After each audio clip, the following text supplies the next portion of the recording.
supposed to start. Thank you for that reminder. So our approach as an organization is that all our programming should be participatory. Participatory in the sense that the community needs to participate in shaping how that program looks at the end of the day. If it's a project, for instance, or any community initiative that we plan to implement, the community needs to contribute. It has to be something that contributes to the problem of the community. And that means it has something that is community-centered, should be solving a problem that is within the community. And this also means that, of course, it has to be something that is needs-driven. It's not just about any program, but rather what need exists within the community that needs to be solved. And for us to find this, of course, we need to engage with the community. And that's where participation and so much come in. But when it comes to this, it doesn't necessarily end at that. This will also include things like monitoring. This will also include things like feedback and so much more, which are clear mechanisms of how the community can participate in the programming, just to make sure that they are able to inform it and that it's in the way that serves them best. And also collaboration and coordination is one of our core strategies of doing our work. We believe that we need to collaborate and coordinate with other agencies. This is because we do not work in the vacuum. We work in a community where there are other agencies that we need to complement their work or that they complement ours. And so we need to work together towards solving a particular community need that exists. And if we can spread our resources, it has to be complementary, that we are putting it on something that really matters, and also that we are not duplicating, because resources are scarce and we want to make sure that we can get the most out of it. And the last one is accountability and transparency. When it comes to accountability, we are looking at it going both horizontal as well as vertical. That means we want accountability to those that give us the funds, but also accountability to those that benefiting from the resources itself. So this means that vertically, we are talking about whether it being the donors, the government agencies, the what, and all this other stuff. Horizontally, we are looking at things like the participants of a particular project or of a particular program that is being implemented within the organization, and as well as those agencies that are responsible for monitoring. Let's say one institution like UN Share, which is not really doing much in terms of monitoring how you spend your funds, but how is your program affecting the people, and is it being implemented in the right way?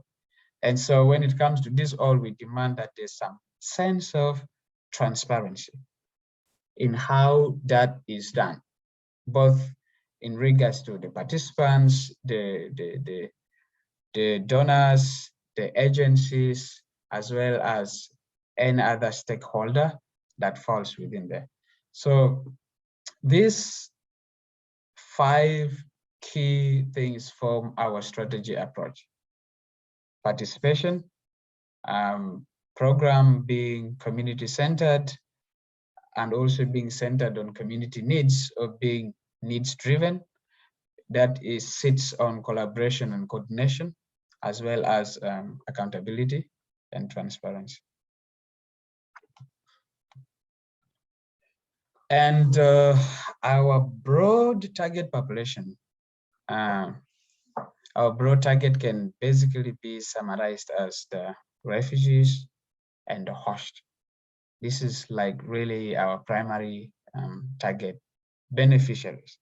Sorry, I try really to avoid using that word beneficiaries because most people find it offensive. So our target participants in broad terms are refugees and the host communities.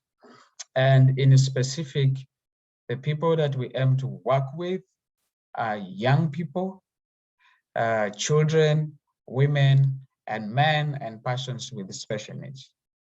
Of course, when you talk about PSNs in particular, this is really a very broad category.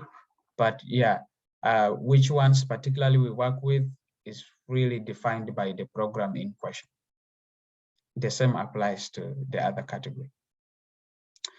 And governance. So how CECI is governed as an organization can be divided into 3 different structures. First, we have the General Assembly.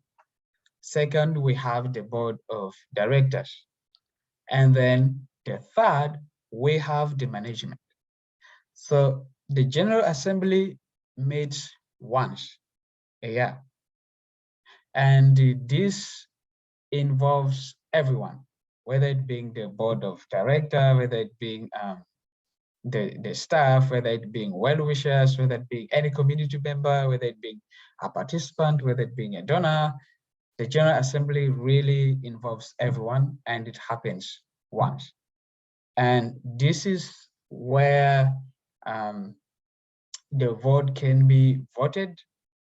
Another board can be voted in, the one in can be voted out, and all this. And the second is the Board of Directors, and this involves a particular number of people, and in this case, 5. We have 5 people that constitute a Board of Directors. And the board sits quarterly, and that means 4 times a year. In that period, one of its meeting, which is the 4th one, is when the General Assembly actually happens, because the General Assembly is convened by the Board of Directors. And the meeting happening quarterly means that every last month of the quarter and the last week of the quarter is when the Board of Directors meeting happen. And then we have, lastly, the management. The management is what is responsible for the administrative as well as the operational matters of the organization. The management is headed by the executive director, and they are the one handling the day-to-day business of the organization, whether it being administration, operation, programming, as well as fundraising. The Board of Directors is so much focused on governance, policy formulation, and review, as well as setting in place strategies on how the organization can reach towards its vision and mission, whether it being frameworks, as well as whether it being as framework as well as other means by which the organization can reach its mission and vision. And so these are the 3 components that constitute how the governance structure of CECI looks like. This is the organogram, or the structure, and how it really looks like in practice. So in practice, we have the General Assembly, as you can see at the top, which is like the supreme body. And then we have the Board of Directors that comes next. Then we have the Executive Director, which follows the Board of Directors. And then we have the Program Manager that comes next after the Board of the Executive Director. And then we have the finance manager, we have the project coordinators, we have the human resource manager, we have the IT manager, or basically you'd want to call it as public relations. We decided to call it that. Under which we have the accountants, which fall under the Department of the Finance, and then we have the project officers, the field officers, and the support staff that fall under programs. And then under public relations, so IT, we have the web and social media manager. So this is how the organogram looks like. So how the board looks like in practice. Just to be very clear on this, that the management, as I had mentioned earlier, is headed by an executive director, who now is Mr. Benson Kemisoro. I believe some of you have talked to him, some of you have met him. He is the one who is the person leading the management. And then we have the board of directors, which is headed by the chairperson board.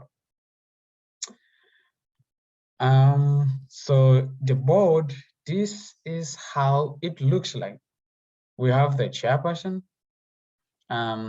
we have the secretary, we have a treasurer in the board, we have a strategist in the board, and then we have a human resource specialist in the board. Yeah, so right now as we speak, we only have the chairperson and the secretary, and as they designated, but we have members that have joined in, whom with the time will either apply to take on one of these roles of either being a treasurer, a strategist, or a human resources specialist, basing on different interests and so forth. But of course, these people have different roles and responsibilities. And the chairperson being the head, the secretary is the leader of the management, and who is the executive director. And then the financial is responsible for overseeing the financial structure, as well as position and health of the organization at the management level. So helps as well as in financial or drafting of strategic plans, and then seeing how these budgets can really be crafted in a way that can reflect reality on ground, but also to see that this kind of accountability that is being given from the management is true and fair. And the strategies really help us in seeing that we are on track when it comes to our strategic plan, which is the major framework that governs how the organization functions. And that this is being done in a very clear way, that we are moving towards it and we are not derailing, and that also these documents are in position to be reviewed and updated from time to time. And then the human resource is basically at the board level, seeing to it that mechanisms are in place that can best support the human resource to support the management in executing their roles and responsibilities. So here, as you can see, we have Patrick as the chair, we have Benson as the secretary, we have Luate as a member, we have Ayo as a member, we have Topista as a member. And then how the business of the organization is governed is through policies. We have policies in place that govern how the business of the organization is conducted at the management level as well as at the board level. And so one of the policies that we have is we have a code of conduct, we have a financial policy, we have a human resource policy, we have a gender policy, we have a board policy manual, we have a policy on procurement and disposure, we have anti-corruption and fraud policy, as well as protection from sexual exploitation and abuse policy. This is commonly known as PSEA, and in certain organizations, this is referred to as safeguarding policy. For instance, Oxfam refers to this as safeguarding policy. The only difference is that the safeguarding policy is more or less broad or comprehensive, while sorry about that. While the PSEA policy is very specific to sexual exploitation and abuse. And this is something that is very commonly used in UN agencies. And it's something that we have, and we are hoping that we can make it more up to date and function. We also have asset management policy that governs how assets within the organization are managed. We have a resource mobilization strategy as well as a constitution. So we, as the board, are supposed to tour some of the sites where CECI as an organization is functioning. And some of these suggested tour sites include the offices of CECI. CECI has 2 offices, one in Koboko and then one in Bidi refugee settlement.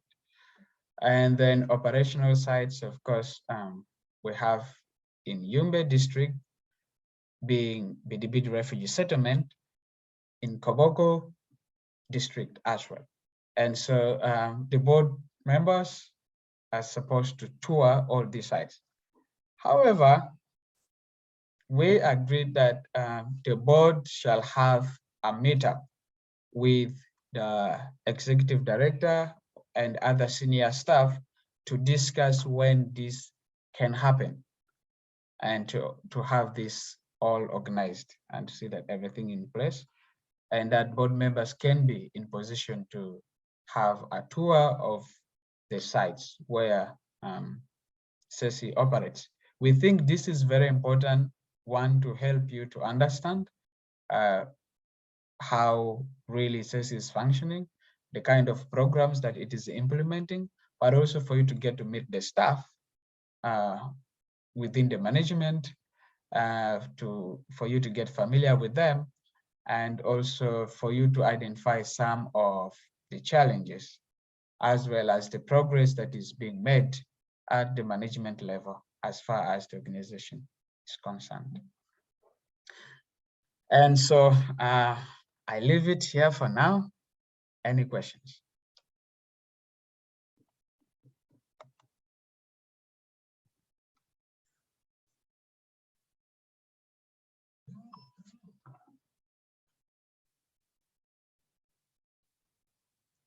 Hello, is anyone there? Oh, I was talking to myself. We're here. Okay. Well, we are really racing against time. Thank God I finished before our time elapsed. So, are there any questions?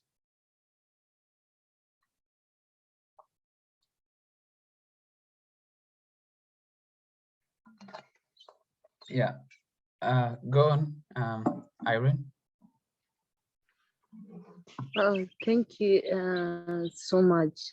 I think I'm being lucky that I was able to attend. The presentation was so beautiful, was nice, and it was precise to the point. Thank you. I have no question. I just want to say thank you so much, and let's work together and implement what is on the paper, because I don't see like there's anything missing. So we only need the energy to implement all the vision, mission, strategies, everything. So if we put this into action, that means CECI will be the best organization that we shall ever have, you know. So that's what I can tell other members. Just just let's come together and Yeah. make this work. Yeah. Yeah. So thank you. Thank you Thank, so much. thank you so much. Thank you so much, Irene. We have another hand, Simon. Please go on. Thank you, Patrick. Yeah. Thanks and nice meeting you all. Just a quick one. I would like to know just a brief. We have about 3 positions that are still not filled up. Yeah. To say fine. Your network is breaking. Sorry, my network. Yeah. Yes. The strategies we have these 3 positions. I don't know whether the board already has a plan on soon filling of these gaps, because I think these 3 positions will be of support to us as the management and the rest of the team. Yeah.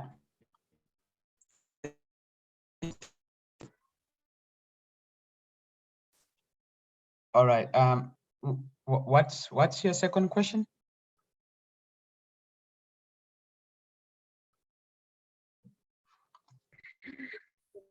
What? I was saying, I don't know the plan has,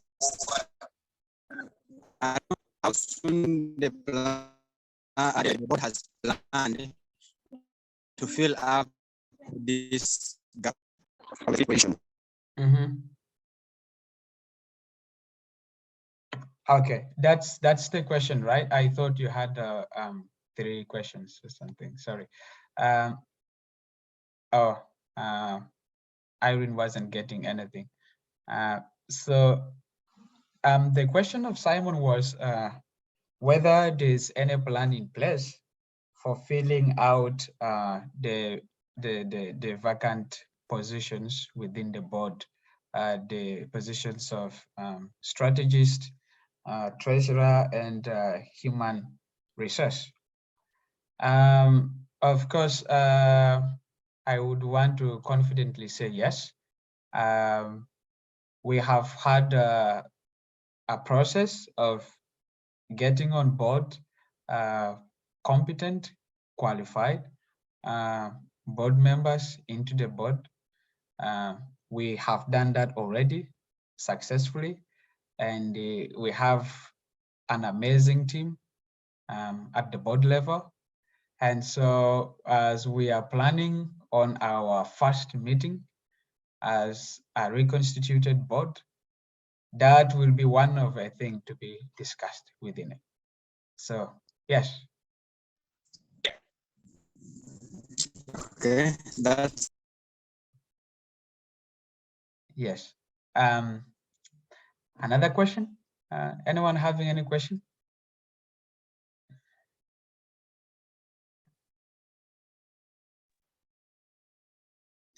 Yes, Patrick. Yeah, come on. I think I just want to make some few addition in regard to that question. Sure. Actually, I was about to go to that, and good also coming. Yeah. So I think what is very important, like you put it, the board members who are currently undergoing this induction, they have different qualifications, and when you look at those strategic positions, I think most of them really fits there. But now I think the point here is that the expression of interest. I think it is now should be food for thought. Maybe somebody like Irene will say, because he's an admin, and he'll say, okay, I can hold the position of HR. You see? You know, this kind of thing. So I think as members of the board, this is something that we need to think, and probably willingly also say, let me take this one.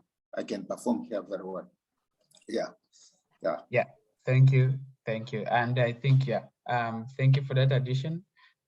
Like I said, we are going to have a meeting as the board, and one of the things to be discussed will be this. And so strategies on how this can be filled up and so forth will definitely be discussed there.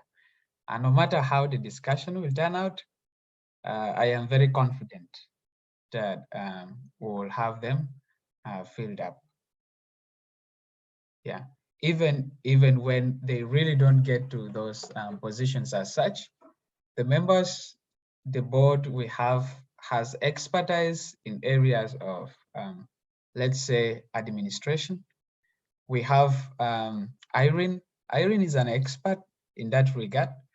And if there is need for help as such or support, she's very accessible. Please reach out to her. And then when it comes to peace building as well, Irene is the person to go. And so much more. Irene will tell you as much as possible, but she is an expert in so many things. And we have Topista. Unfortunately, her connection is really very poor, but she's an expert when it comes to finance and let's say finance and audit. So Topista is a certified public accountant, and she has that knowledge when it comes to finance and all this is other stuff. So she is the right person to contact. And I see Peace here. I'm so happy Peace is here. Peace, Topista is a friend. Okay. Yes, Simon, as if he wanted to say something. I don't know. Simon, do you have a question, or you were clapping, or I don't know? I was just clapping hands. Thank you. Okay, thank you. And then we have Luate. Luate is an expert when it comes to proposal writing or development. And he's also an expert when it comes to public health. So he is the person to go in so much more things as far as fundraising and so much more is concerned. And so these are very resourceful people that really will help to see that we can give as much support as possible to the management to be in position to execute their day-to-day roles and responsibilities in a way that perfectly matches the goal of the organization. Is there another question?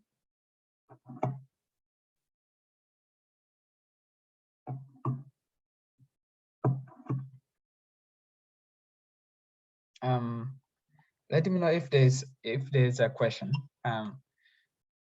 While that happens, I want to just say thank you very much for taking the time to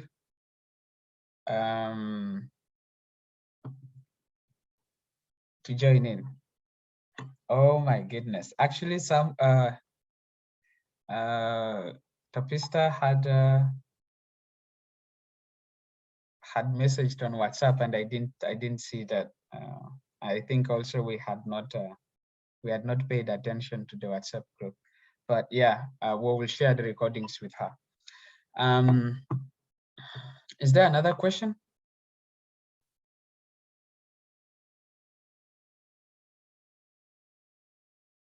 Okay, I will take silence as now. Okay. Yes, Patrick. Yes. I think as part of this presentation, I remember, I saw an email you shared about explaining the logo. Maybe if you can briefly put a word on the logo, because I know no time again to talk about it. Okay. Yeah.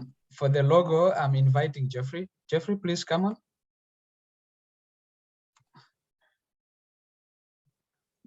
Jeffrey was there from the very beginning.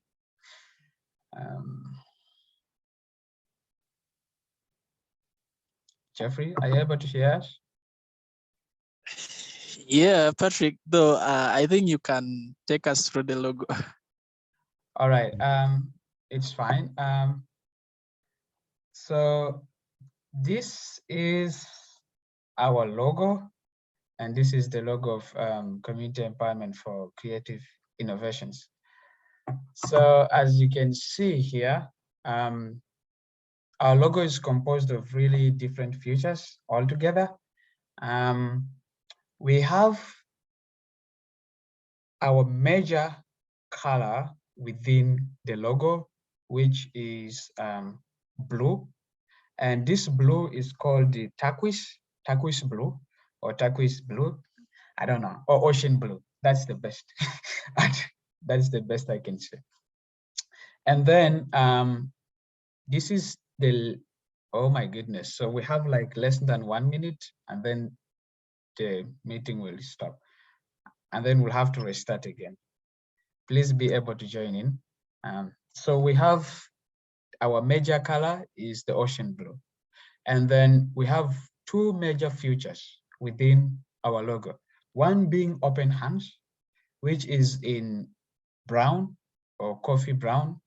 And then we have a dove that is flying in to give in like a kind of a olive branch. What the dove is holding is an olive branch. So from the envisioning of this logo from the start, we envisioned that the dove is a symbol of peace. And